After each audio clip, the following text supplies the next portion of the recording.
and welcome back to my channel. I'm here with my mother. Hello. Hello. My mum is from the Philippines and grew up with not a whole lot, I think it's fair to say. So I thought it'd be quite interesting on this channel to talk to her about her views on minimalism, because it's quite an interesting perspective you'll have. I think my mum's a little nervous. Are you a little nervous? A little bit, yeah. So bear I've not done with this her. before. So I've got a few questions that I am going to ask her, and then I asked you guys on Instagram if there's anything that you wanted to ask. So the second part of this video will be those questions. What did you have growing up, and what was your childhood like? Hard. Because my parents didn't really have a lot, and even food was always short, you know. And So, why are you getting sad? Oh, Mum. sorry. It's okay. Are you okay? I'm sorry. Are you okay? I'm fine. Yeah. Yeah, it was hard. We'll just... Should we leave that one there? Yeah. Oh, Mum. So to conclude, it was hard. I'm sorry. I didn't realize that. But it was really hard because my parents had 9 children and they didn't really have like permanent job. Yeah. Although my mom tried her best to provide for all of us, it was always, food was always short.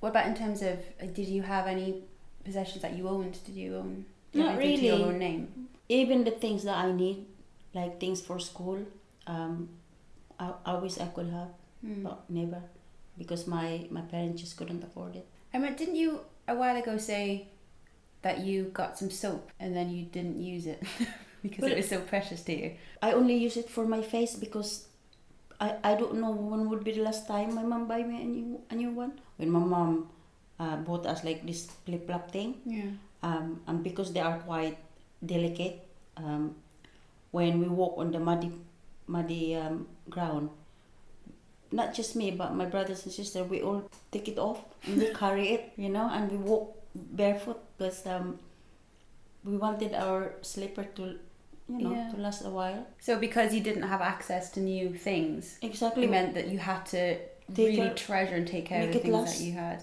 Yeah. So did you ever like look at people who were able to buy things and think, I want to be like that?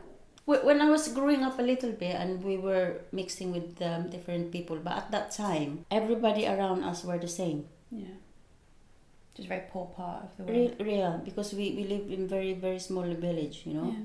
How have attitudes changed in the Philippines as it's become more westernized?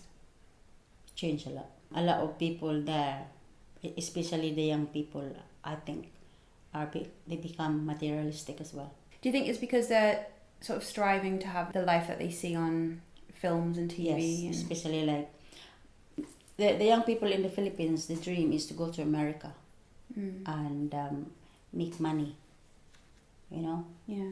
And that's really where the young people now, because you see it now on the telly and the internet, you know. I noticed that a lot of young people in the Philippines is not really that content like we used to. I mean, as children, all we wanted is things that we need. As someone who grew up with little, what is your opinion on expensive designer branded things like handbags, shoes, and cars? I'm not really into them. They don't really impress me. Do you think it's because the person who owns them, well, I suppose this is a judgment we're making, but probably doesn't have that much of an idea of how much people can struggle? Like they can't see that the gap between what some people. I just can't see the point of paying like £2,000 for a handbag. Yeah. When there's so many children out there starving, you know. Yeah. That's my view of that. What is your view on minimalism? I don't mind. I think it's good. I'm quite minimalist, but at the same time, I like to have few things in my house that makes me comfortable.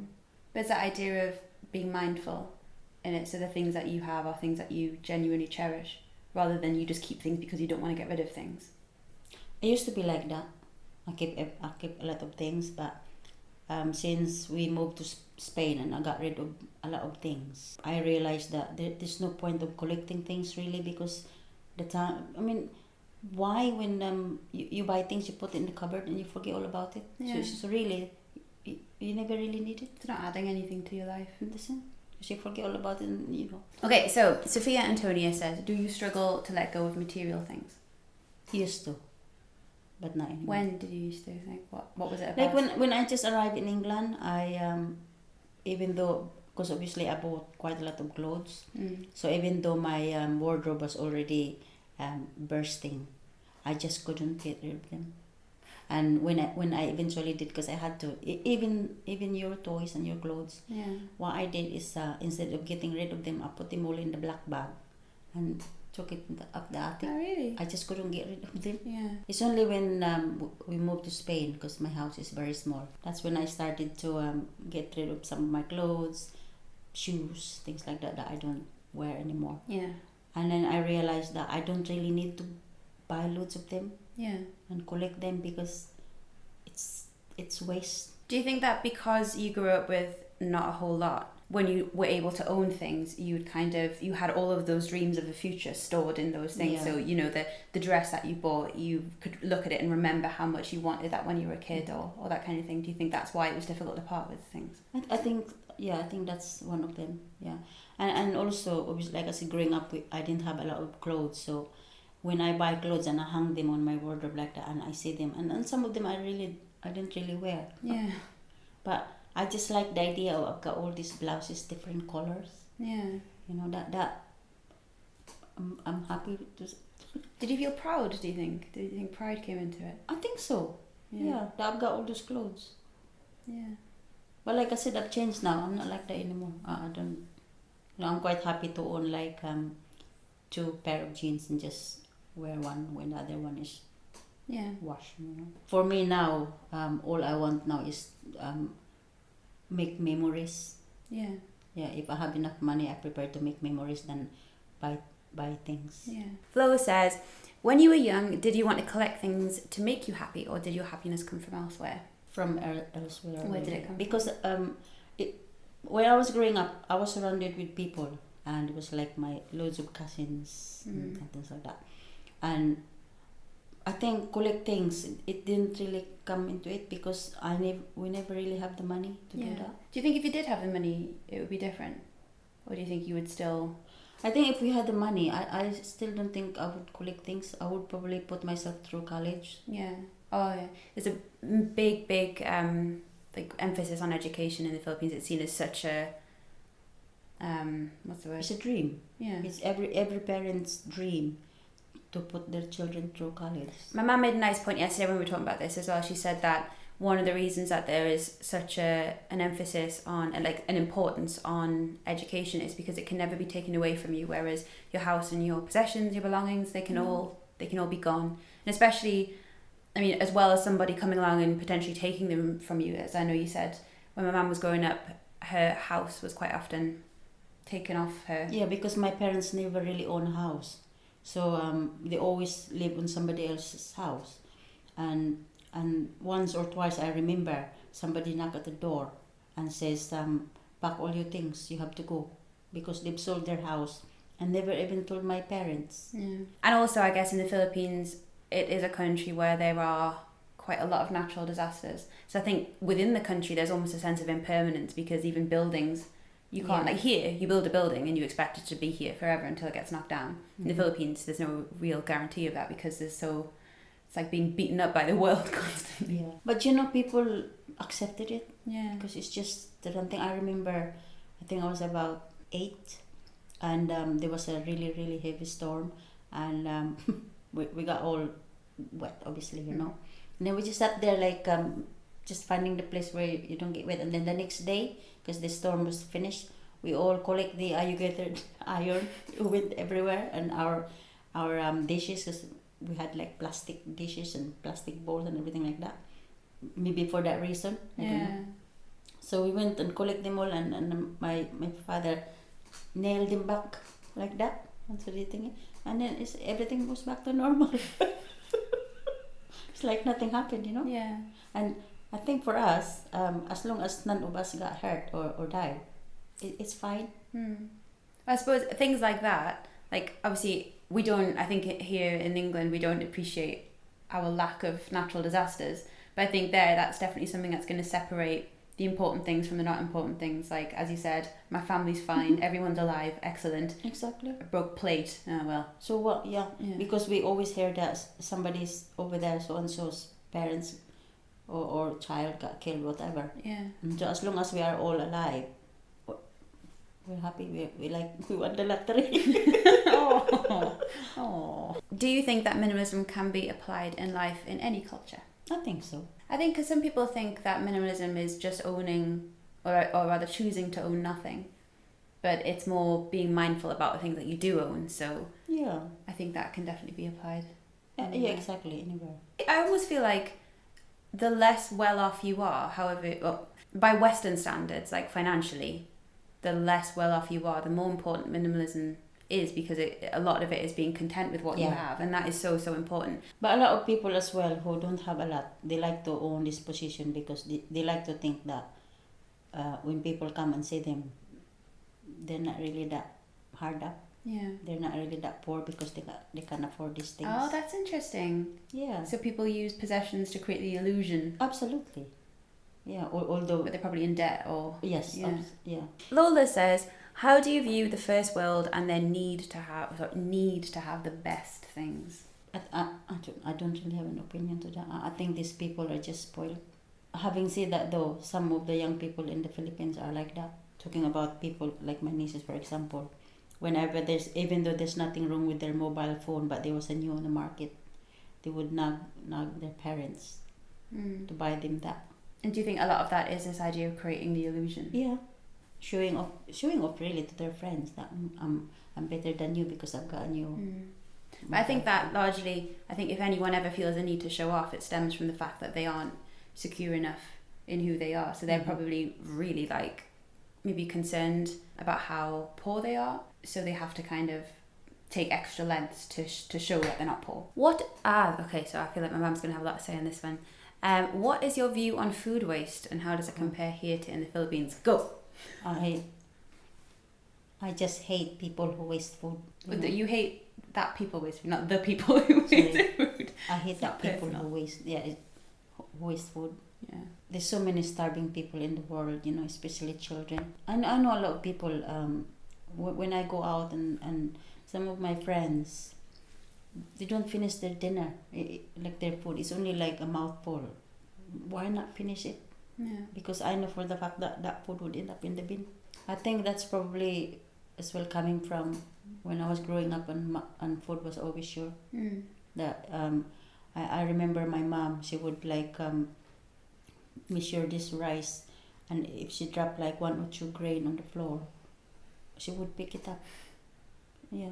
And now I can afford to buy rice, but if I drop something on the floor, I pick them up as well. Yeah. I don't want to waste that. I think people really undervalue and misunderstand how important food is. I think here it's almost like it's like a social thing, and it's you make something that tastes nice and this kind of thing. Whereas there's some people who think of food as you need it to stay alive. Yeah, I tried to share that to you when you were little. I always make sure that you finish your dinner. And there was a time when I said that if you don't finish your tea, you can have it for breakfast, and you did. And at that time, I was just showing it to you that food is important and you shouldn't really waste it, and not realizing that now you're grown up, you feel the same. Oh, I'm exactly the same. Yeah. It really winds me up. Back in Spain, I was invited to this barbecue party to a friend's house, and obviously there was loads of meat and all that. And then when we're finished, there was nothing wrong with the meat, and it was like sausages and bread and things like that, and everything went in the bin. Oh God! And I said to my friend, "This, why are you putting them in the bin? There's nothing wrong with them." I said, "You could put them in the freezer," but he says, "I can't be bothered." And so the next time they had a barbecue party, I asked my friend if I could take some of them home. Yeah. Not because I'm tight or can't afford, but I just didn't want them to end up in the bin. That's a really interesting point you've made there, actually. A lot of people do see lack of, not wanting to waste things as being cheap in But- some way. but no, It's a really weird yeah. attitude, as if being able to waste is a luxury. It's not. It's not at It's all. a stupid thing, I think. It's selfish, and It is. I'm all riled now. Like, oh. Anyway, I was. let's see what the next question is. Hopefully something that can calm us down a bit. Is the Western consumerist culture appealing to Filipinos? I think so. Because when you grow up with nothing, you dream. I mean, in the Philippines, it's more like, everybody wants to go to America. Because the people who went to America, when they went back to the Philippines, then they have house, they have this, they can go out. Okay. So it was always a dream that one day I want to go to America. But is it go to America to work or go to America to buy things? It's more like really I would think to work because, obviously to make money. What do you think most people waste their money on? Oh, it's my friend Miranda. I think here here it's food. I mean, a lot of people would, I saw it on the telly where people would spend like 200 pounds a week for food, but half of them end up in the bin. Yeah. Because they get either like fruits and vegetables, or they go bad, or they get out of date, and this is end up in the bin. And that really terrible. That's terrible. Have you seen these freegans? Is that where they collect this food from Bins the bins and stuff? and make a beautiful food out of that? I think that's good. Cool, isn't it? I've got a friend in Spain where she look at these potatoes and it says best of the dating, best before, and she put it in the bin, and I said why? And she says why it's best before, it's already out of date. And I said but it's potato. Because for me, my mom taught us that obviously we didn't have fridge, or we didn't have all these things. We trust our smell. So food, I would think this. Is it okay to fix your clothes when you are able to just buy new ones? I think you should fix your clothes, to be honest. I always repair my clothes. Yeah. Although I can afford it. Even if you can afford it, we have so many rubbish out there already. Oh yeah, in the, landfill. Yeah, I think it's just part of taking care of Well, your things. I remember when I was growing up, my brother had this pair of jeans. Because they wear it all the time, there was like a hole wherever like that it's fitted. So what my mom did is that cut that one there, make it into a shirt, and then this one here, she would put them together and skirt for us young girls. So we'll be wearing that all the time until the material is absolutely no good. I think that's another good point as well, that repairing and sewing and all this type of thing is a real important skill that I don't really think, like here it's sort of, you might learn it to become a seamstress or to do something exciting with it, or maybe as a hobby, but I think it's a necessity. It's a necessity in some places. Okay, so this is from Samantha, who is she's got a YouTube channel, actually I'll link her channel below, and she's Filipino living in, I think she lives in California. And she says, how does life in England differ from the Philippines in terms of community and individualism? And has that influenced your spending habits and the things that you purchase? In the Philippines, you never ever get lonely because there's always people around. Whether you like it or not. Whether you like it or not, exactly. Yeah. We don't have a lot there, but there's always family around. Yeah. Friends. People here have a lot, but you never really have time to socialize compared to the Philippines, because you're home and then work. Home. You're earning the money to buy the things. Exactly. But do you know what? In the Philippines, although we didn't have a lot, but because there's loads of people around, if the crisis come along, everybody put in together and people don't really get too stressed. So do you tie together community and lack of stress in some way, and also individualist thinking and being stressed all the time? Like, could you see those as two? Yeah, it's a big difference, I think. I think when you are surrounded with people, you know that if you've got a problem, you can ask them for help. Yeah, because even like the really, really poor people and they have loads of friends, they will never ever starve because people would always bring them rice. Yeah. And they always feel welcome to go to your house for breakfast or lunch or whatever, It's just like because they all have nothing, but they help each other. And you know what? I was told that it was like that here before, many years ago. Yeah. People would just like pop in. It's not like now that, all the doors locked. Apparently before, this is like 50, 60, 70 years ago. Well, neighbors will just come to neighbor's house and have a cup of tea or... I think in some ways it's like the more that people, like the more emphasis on consumerism, so the more that people want to own stuff, the more they feel they need to protect stuff.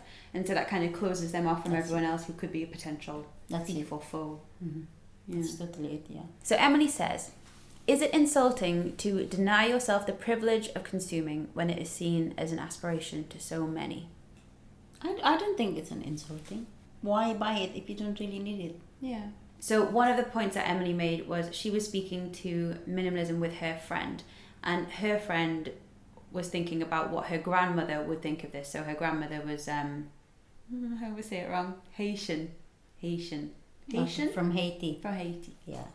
And was thinking about how ludicrous she would have thought of minimalism to be, because it's like, it's a luxury to be able to buy things, and it's a privilege to be able to buy things. So why would you almost like turn your nose at it and go, not for me? One thing that I like in this too, when I was thinking about how to answer this question, was I remember when I was a child, hearing about celebrities, so people who had a lot of money and a lot of things, a lot of fame, a lot of influence, talking about how they were miserable, or they had problems, and I remember people being like, oh, what problems do they have? Well, actually it's a Mark Manson quote from the book The Subtle Art of Not Giving an F, and he talks about how everybody has problems, that you can't live a life without problems. It's just that some people's problems are worse than other problems, some people's problems are better than other problems, and the whole goal of life is to try and find the problems that you actually want to solve. So there's an assumption there in the question, or rather from the grandmother from the story, that owning things or consuming things in some way is going to fix your problems, that is going to bring you something, and it doesn't bring you anything other than objects to look after. So Emily added that the way that she would answer that question is seeing it almost as more of an insult to waste the earth's resources by making these things and then not properly valuing them. Because I think value is a very important part of this question as well. I think that's the best we can do with that question, because it's really hard. We were stuck with that one. I've been thinking about Do you find American consumerism to be too much? Yes, they got too much of everything. I mean, if you remember when we were there, even their breakfast, it was like this big. They've got like big house, big car. But most of these people, they never really have time to enjoy what they have, because they have to be at work to pay for these things. Just like the priorities are all wrong. I was watching this program on YouTube where this family, when they were in America, she's a Filipina and obviously he's American. They hardly see each other because she had to work and he had to work, and the children have to be left somewhere. Yeah. And then when they had enough, they don't have a lot. They only had their house. They decided that it wasn't really the life that they wanted, so they moved back to the Philippines. Now they've got like a small house, because obviously they sold their house in America. They have a small house, and they have a little business, like a corner store, where it doesn't really make a lot of money, but it's enough to pay the bills. But they're all together. Yeah. And the children are happier. Both of them, they're happier. So it's just sure that all those things, big cars, big house, doesn't really make you very, very happy. No. And finally, less of a minimalism question, but we are asked, what is your favourite thing to do when you're with me? I like our chat. Yeah, I just like spending time, because we don't really see each other that often, and I just enjoy hearing things that you've done while we're not together. Yeah, just to let you know, because I don't think I've actually said this on my channel, my mum lives in Spain, and we get to see each other not very often, once a year. Yeah. Maybe. Is there anything else you want to say? I think that's it. Excellent. Yeah, I'm not nervous anymore. Well done.